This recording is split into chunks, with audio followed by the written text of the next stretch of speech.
بسم اللہ الرحمن الرحیم۔ پہلا پارہ سورہ فاتحہ مکمل اور سورہ بقرہ کے کچھ حصوں پر مشتمل ہے۔ اس پر تمام اہل علم کا اتفاق ہے کہ سورہ فاتحہ مکہ میں نازل ہوئی، اور اس پر بھی کہ یہ بالکل ابتدائی مکی دور میں نازل ہوئی۔ یہ سورت 7 آیات پر مشتمل ہے۔ قرآن کریم کے بنیادی مضامین 3 ہیں: توحید، قیامت اور رسالت۔ اس سورت کی ابتدائی 2 آیات اور چوتھی آیت میں توحید کا مضمون ہے، تیسری آیت میں قیامت کا ذکر ہے، اور پانچویں اور چھٹی آیت میں نبوت اور رسالت کی طرف اشارہ ہے۔ اور سورۃ فاتحہ کو ہر نماز کی ہر رکعت میں پڑھنے کا بھی حکم دیا گیا ہے۔ دوسری صورت میں سورۃ بقرہ قرآن کریم کی سب سے لمبی صورت جو کہ 246 آیات پر مشتمل ہے۔ سورۃ بقرہ کا اکثر حصہ ہجرت مدینہ کے بالکل بعد ابتدائی دور میں نازل ہوا۔ بقرہ گائے کو کہتے ہیں کیونکہ اس سورت میں بقرہ کا لفظ آیا ہے، اور گائے کو ذبح کرنے کا واقعہ بھی اس میں مذکور ہے۔ سورۃ بقرہ کے 40 میں سے پہلے 16 رکوع اس پارے میں شامل کیے گئے ہیں۔ قرآن کریم کے پہلے رکوع میں ہدایت پانے والوں کے اوصاف بیان کیے گئے ہیں۔ اس رکوع میں قرآن حکیم کو طلبگاروں کے لیے ہدایت قرار دیا گیا ہے، اور ان خوش نصیبوں کے اوصاف بیان کیے گئے ہیں۔ اس کے بعد ان بد نصیبوں کا بھی ذکر آتا ہے جو اپنے تکبر اور ہردرمی کی وجہ سے قرآن حکیم سے ہدایت حاصل کرنے سے محروم رہتے ہیں۔ گویا اس رکوع میں حق و باطل کے کردار کو نمایاں کیا گیا ہے۔ قرآن کریم کے دوسرے رکوع میں منافقانہ کردار رکھنے والوں کے بارے میں بات کی گئی ہے۔ منافق وہ لوگ ہیں جو حق کو قبول تو کر لیتے ہیں، لیکن جب اس کے مطابق عمل کرنے کا وقت آتا ہے تو اس کے لیے مال و جان کی قربانی دینے کی دعوت دی جاتی ہے تو یہ لوگ پیٹھ پھیر لیتے ہیں۔ اللہ نے اس منافقانہ کردار کو اس رکوع میں بے نقاب کیا ہے، اور مثالوں کے ذریعے اس کردار کی بھرپور وضاحت کی ہے۔ اس پارے کی تیسرے رکوع میں قرآن حکیم کی عظمت اور نوع انسانی کے لیے اس کی دعوت کا بیان کیا گیا ہے۔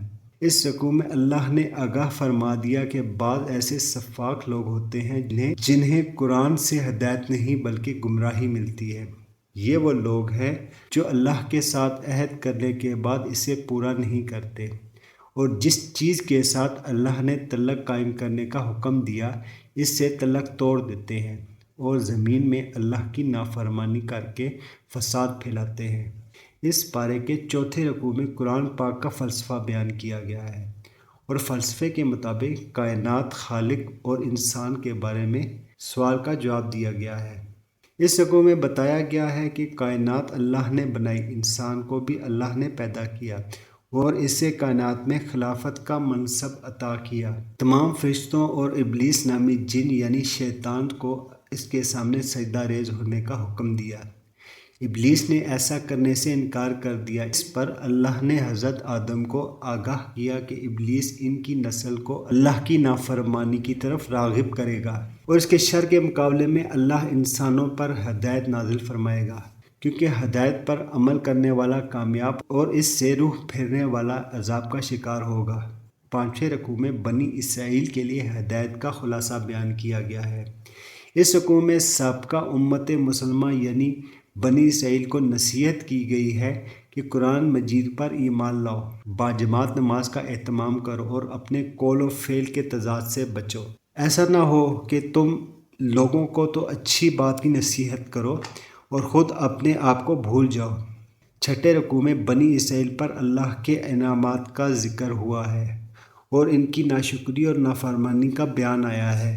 اللہ نے بنی اسرائیل کو فرعون کے ظلم سے بچایا، اور ان پر صحرا میں بادلوں کا سایہ کیا، اور ان کے لیے من و سلویٰ کی صورت میں انتہائی عمدہ غذا کا اہتمام کیا۔ بنی اسرائیل نے ناشکری کرتے ہوئے بچڑے کی ایک مورت کو معبود بنا لیا، اور حضرت موسیٰ سے اللہ کا دیدار کرنے کا مطالبہ کرنے لگے۔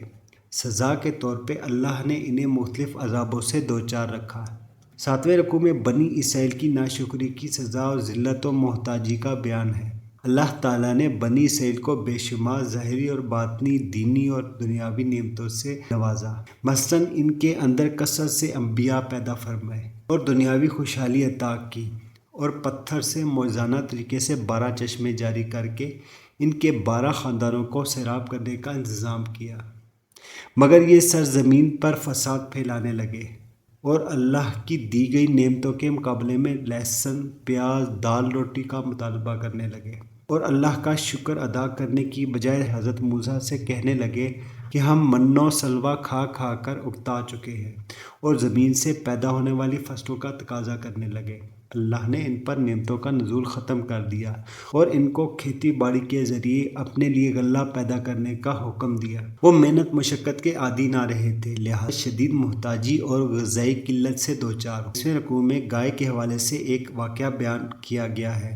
بنی اسرائیل کے ایک مالدار شخص کو اس کے بھتیجے نے وراثت ہتھیانے کی غرض سے قتل کر دیا، پھر رات کی تاریکی میں لاش اٹھا کر کسی دوسرے کے دروازے پر ڈال دی اور اس پر قتل کا دعویٰ کر دیا۔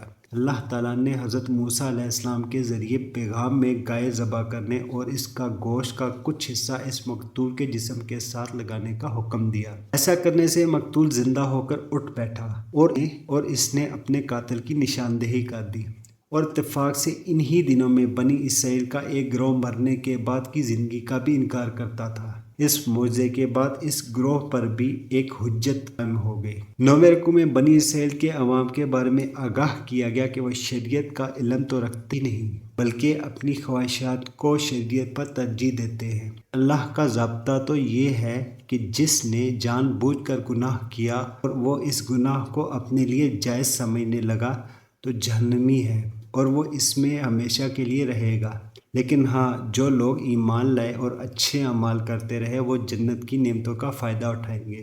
10ویں رکوع میں بنی اسرائیل کی ایک عہد شریعت لینے کا ذکر ہے۔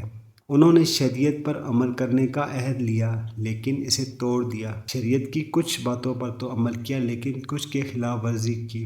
یہ اللہ کے لیے نہیں تھا بلکہ اپنی خواہشات نفس کی اطاعت والا تھا۔ اللہ نے انہیں دنیا میں بھی رسوا کیا اور آخرت میں بھی ان کے لیے سزا کی نوید سنائی۔ 11ویں رکوع میں بنی اسرائیل کا حضور پاک صلی اللہ علیہ وسلم سے حسد پر بیان آیا ہے۔